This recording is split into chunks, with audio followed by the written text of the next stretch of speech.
Inilah pantulan harapan di tengah puing-puing perang. Ratusan warga Gaza turun ke jalan, mengibarkan bendera dan bersorak di depan rumah sakit Nasr. Tak lagi untuk berlindung, melainkan untuk merayakan harapan damai yang mulai menyala pada Kamis 9 Oktober waktu setempat. Setelah Presiden Amerika Serikat Donald Trump mengatakan perdamaian untuk Timur Tengah pada Rabu 8 Oktober waktu setempat di Gedung Putih. Dan setelah berbulan-bulan konflik yang menelan puluhan ribu korban jiwa, Israel dan Hamas akhirnya menyepakati gencatan senjata yang diharapkan menjadi jalan menuju akhir perang. Alhamdulillah, اليوم أعلن الرئيس ترامب إنه الحرب وقفت، وإحنا والله كثير مبسوطين إنه الحرب وقفت، وهذا إشي مفرح والله إلنا، وبنشكر إخواننا أي حد ساهم ولو بالكلام عن إنه يوقف هذا الحرب ووقف شلال الدماء، ونشكر باقي إخواننا في مصر وقطر على هذه الجهود لإيقاف هذه الحرب. Perjanjian ini disebut akan membawa pembebasan para sandera yang masih hidup dalam beberapa hari ke depan. Sebuah langkah besar dalam upaya menghentikan derita panjang di jalur Gaza. طبعا الحمد لله على وقف اطلاق النار ووقف شلال الدماء والقتل، وطبعا مش انا بس لحالي فرحان، كل قطاع غزه فرحان، بل كل الشعب العربي كل العالم فرحان بوقف اطلاق النار ووقف شلال الدماء. كل الشكر والحب للي وافقوا معنا ووقفوا معنا وساهموا بوقف شلال الدماء، وكل الحب لكم من قطاع غزه. فالحمد لله برغم الجراح ورغم الإبادات التي صارت بنا والفقدان الأحبة والأقارب، لا زلنا اليوم مبسوطين وبفرحة كبيرة بسبب وقف إطلاق النار، والحمد لله رب العالمين. فرغم الحزن طبعا وفقدان يعني من قيمة كم يوم برضو فقدت ابن أولاد عمي وأصحابي، ومن قيمة أسبوع تقريبا فقدت يعني عندي أغلى ما أملك برضو جدي الله يرحمه، ولكن نزلنا اليوم برضو مبسوطين. Suasana sukacita di Khan Yunis menjadi simbol kelegaan, namun juga pengingat bahwa damai yang dirayakan hari ini masih membutuhkan keyakinan dan keberanian untuk dipertahankan. NTV melaporkan.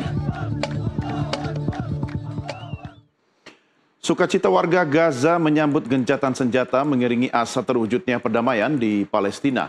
Pemirsa, bagaimana kelanjutan kesepakatan gencatan senjata? Apakah damai di Palestina bisa berubah dari asa menjadi nyata? Mari sama-sama kita bahas bersama narasumber kami yang terhubung melalui sambungan Zoom. Dari Solo, Jawa Tengah, ada Guru Besar Hukum Internasional Universitas Indonesia, Profesor Hikmahanto Juwana. Selamat malam, Prof. Selamat malam, Mas Doni. Sehat, terima kasih ya? Bersama kami. Sehat, Prof. Prof, ini gencatan senjata beneran basa-basi atau gimana nih, Prof? Menurut saya beneran. Jadi menurut saya ini betul-betul akan dilaksanakan. Kenapa saya mengatakan seperti itu? Karena pada waktu terjadi kesepakatan, sebelum terjadi kesepakatan lah, beberapa waktu sebelum terjadi kesepakatan, Presiden Trump mengatakan kepada Perdana Menteri Netanyahu bahwa Anda nggak bisa melawan dunia. Karena dunia itu sudah marah dengan Perdana Menteri Netanyahu yang terus melakukan serangan ke Gaza. Ya. Jadi oleh karena itu, menurut Presiden Trump, maka yang terbaik itu adalah ya Netanyahu mau tanda kutip ya, mau menerima proposal yang diajukan oleh Presiden Trump. Jadi seperti itu. Prof, apa yang kemudian bisa memaksa Netanyahu untuk menerima proposal gencatan senjata Trump ini, Prof? Yang pasti adalah reaksi dari dunia, dan beliau tahu, sangat tahu pada waktu misalnya kita ingat saja pada sidang di PBB di mana banyak negara yang walk out ya dalam pidato itu menunjukkan bahwa begitu marahnya dunia terhadap Netanyahu. Yang kedua adalah mungkin Trump akan mengatakan Trump tidak akan lagi membantu Israel kalau misalnya Israel terus melakukan serangan-serangan ke Gaza. Jadi itu yang juga menjadi pertimbangan bagi Perdana Menteri Netanyahu. Seperti itu. Ya, tapi sepertinya masih tetap ada peluang atau potensi kegagalan ini, Prof. Kira-kira kalau itu terjadi, apakah, kalau saya sih kok agak kurang yakin dengan keseriusan Israel ya. Apakah potensi kegagalan itu akan kembali bermula dari sikap Israel di masa depan? Ya, kalau menurut saya yang kita harus pegang adalah kata-kata dari Presiden Trump ya, karena Presiden Trump menjanjikan bahwa perang di Gaza itu harus diakhiri. Ya, jadi pertama adalah apa yang disampaikan oleh Trump, yang kedua adalah pengawalan oleh masyarakat internasional negara-negara terhadap masalah ini, dan ketiga akan adanya pasukan yang ada di Gaza nantinya dari Timur Tengah dan nantinya mungkin dari negara-negara lain termasuk Indonesia yang disebut sebagai International Stabilization Force. Jadi ini yang akan menggantikan pasukan IDF dan mereka ini tugasnya adalah menjaga perdamaian, seperti itu. Ya, Prof, kalau kita kaitkan dengan hukum internasional, seberapa mengikat sih kemudian perjanjian gencatan senjata ini secara hukum internasional? Sebenarnya kalau kita sampaikan seberapa mengikat, ya mungkin tidak mengikat karena sewaktu-waktu bisa dicederai, dan masalahnya kalau kita bicara hukum internasional tidak seperti hukum nasional ya, bisa dibawa ke pengadilan dan lain sebagainya. Oleh karena itu yang terpenting adalah bagaimana Benjamin Netanyahu betul-betul dia mau tunduk dengan aturan-aturan, dan selalu dia mengatakan bahwa yang penting adalah sandera harus dikeluarkan dari Gaza dan kemudian juga hidup maupun mati, ya itu yang menjadi patokan utama sekarang yang diinginkan oleh Netanyahu. Artinya tidak akan ada sanksi secara hukum internasional bagi negara pelanggarnya ya Prof ya? Betul sekali. Jadi tidak akan ada sanksi seperti kalau misalnya mereka melakukan kesalahan-kesalahan yang ada di dalam konteks hukum nasional seperti itu, one prestasi. Ya. Gitu. Prof Hik, apa sebenarnya dari kacamata atau perspektif Benjamin Netanyahu, benefit apa sih yang dia dapatkan kalau kesepakatan ini kemudian akhirnya disetujui? Apakah sebenarnya ini merupakan bagian dari taktik atau strategi Netanyahu untuk buying time, mengulur waktu, kemudian untuk kemudian melakukan serangan lebih lanjut begitu, Prof? Kalau menurut saya pertama adalah bagi Netanyahu, dia sudah lelah, sudah capek juga. Rakyat Israel sudah capek, uang sudah tidak ada lagi mungkin karena 2 tahun sudah berlangsung dan tidak berhasil untuk kemudian menaklukkan Hamas. Dan dia perlu untuk diselamatkan mukanya, dan ini salah satu bentuk penyelamatan mukanya. Yang kedua yang juga kita harus pahami bahwa rakyat Israel sekarang mungkin semakin marah kepada Netanyahu karena tindakan yang dilakukan oleh Netanyahu membuat mereka kalau di luar negeri tidak bisa diterima. Yeah. Termasuk di Indonesia, atlet Israel yang mau bertanding kita nggak bisa terima. Yeah. Karena kita mengatakan bahwa mereka melakukan tindakan yang pemerintahnya kejam ya terhadap rakyat Gaza. Jadi hal yang seperti itu yang membuat Perdana Menteri Netanyahu dia akan mundur. Belum lagi oposisi mungkin di dalam negeri akan semakin kuat dan akan bisa menjatuhkan Perdana Menteri Netanyahu. Seperti itu. Artinya kan sebenarnya Netanyahu hanya menjaga kedudukan politiknya dalam negeri ya Prof ya. Apakah ini membuktikan bahwa tekanan internasional yang begitu luas kepada Israel selama belakangan ini cukup efektif, Prof? Sangat-sangat efektif, sangat efektif. Jadi meskipun pemerintah Amerika Serikat berada di belakang Israel, ya kita tahu rakyat Amerika banyak yang menyuarakan kekejaman yang dilakukan oleh Perdana Menteri Netanyahu. Bahkan negara-negara Eropa yang selama ini di belakang Israel, mereka justru sekarang mengakui Palestina sebagai sebuah negara. Bahkan negara seperti Spanyol, mereka sudah menghentikan bantuan-bantuan militer ke Israel. Seperti itu. Prof, bagaimana masa depan gencatan senjata ini bagi perdamaian permanen di Palestina? Sementara Netanyahu sendiri kan sebenarnya menolak gencatan senjata permanen, inginnya cuma sementara saja, Prof. Oh, nggak bisa. Jadi ini kan kalau kita lihat dari 20 poin proposal yang disampaikan oleh Presiden Trump, maka di situ disebutkan bahwa akan ada pemerintahan transisi, ada rekonstruksi terhadap Gaza, lalu kemudian bantuan, makanan, ini dan sebagainya itu akan masuk, lalu kemudian akan dibentuk International Stabilization Force, pasukan yang akan menjaga perdamaian. Bahkan di poin yang nomor 20 disebutkan bahwa ada poin di mana Israel dengan rakyat Palestina didorong untuk bisa berkomunikasi dengan harapan, walaupun nggak disebutkan bahwa Palestina akan diakui sebagai sebuah negara yang merdeka. Prof, saya ingin konfirmasi Anda, kalau misalnya negosiasi selama masa gencatan senjata ini kemudian gagal total, apakah kemudian jaminan Amerika kepada Israel untuk melakukan serangan kepada Palestina itu akan seperti apa atau bisa terjadi, Prof? Yang pasti Amerika mungkin saja menarik jaminan keamanan bagi Israel. Artinya siapapun negara di Timur Tengah yang marah terhadap Israel, dia bisa melakukan serangan ke Israel tanpa mendapat perlindungan dari Amerika Serikat. Dan itu menjadi key point, ya, hal penting bagi Israel untuk mau mendengarkan apa yang dikatakan oleh Amerika Serikat oleh Presiden Trump. Dan yang saya pahami, Perdana Menteri Netanyahu memberi kepercayaan yang luar biasa kepada Presiden Trump karena dia percaya bahwa Presiden Trump tidak akan membuat posisi Israel menjadi lebih lemah gitu. Oke, Prof. Bagaimana dengan negara-negara Arab sendiri yang sebenarnya kan juga mendapatkan manfaat ekonomi ketika terjadi ketidakstabilan di Timur Tengah itu sendiri? Apakah Anda melihat mereka sebenarnya sudah satu suara semua untuk mendukung perdamaian permanen, Prof?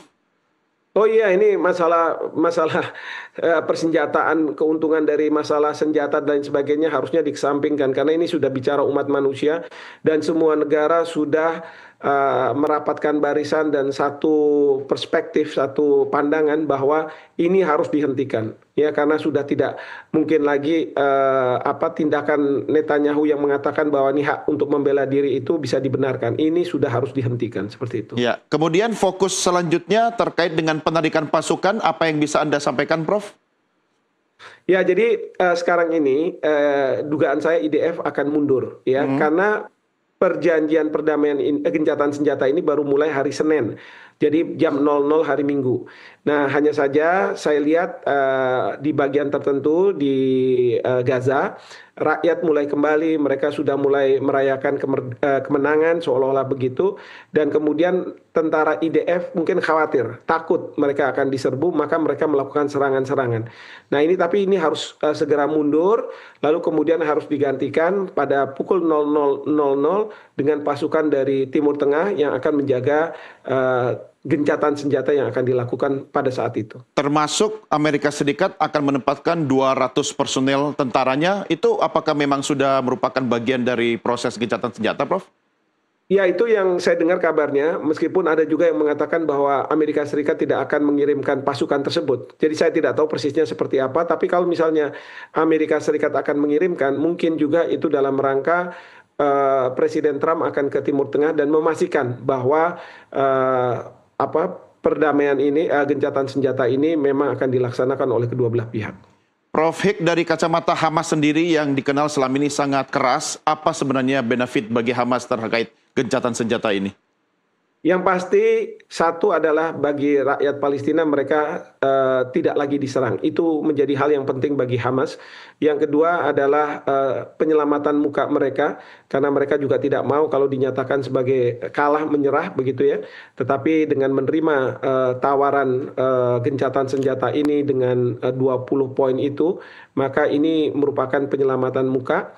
Dan yang ketiga adalah mungkin Hamas juga sudah pada satu titik di mana mereka akan lebih realistis untuk menerima two-state solution.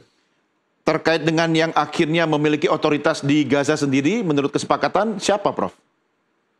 Nah, ini kan harusnya pemerintahan transisi. Nah, kita belum tahu siapa pemerintahan transisi, tapi yang dibicarakan adalah Tony Blair, mantan Perdana Menteri. Tapi dia dari Inggris dan saya khawatir ya, karena Inggris ini kan yang memulai masalah Israel-Palestina. Belum lagi Tony Blair ini punya lembaga yang terafiliasi dengan Israel. Saya justru mengusulkan kalau bisa Bapak Presiden mengendorse mantan Wakil Presiden Yusuf Kala untuk menjadi kepala pemerintahan karena dari negara yang Islam moderat, lalu kemudian punya pengalaman sebagai kepala pemerintahan, sebagai wakil presiden, dan bisa menggerakkan perekonomian. Karena yang dibutuhkan sekarang oleh Gaza itu adalah menggerakkan perekonomian dan melakukan rekonstruksi yang penting. Nah nanti dari sini saya berharap bahwa perusahaan-perusahaan karya dari Indonesia bisa diundang untuk melakukan rekonstruksi di Gaza begitu. Ya, Anda optimistis ketika misalnya nama Pak Yusuf Kala itu dikedepankan sebagai salah satu tokoh yang bisa menjaga perdamaian sana di masa transisi, apa yang sudah dilakukan atau endorser seperti apa yang bisa Indonesia lakukan, Prof?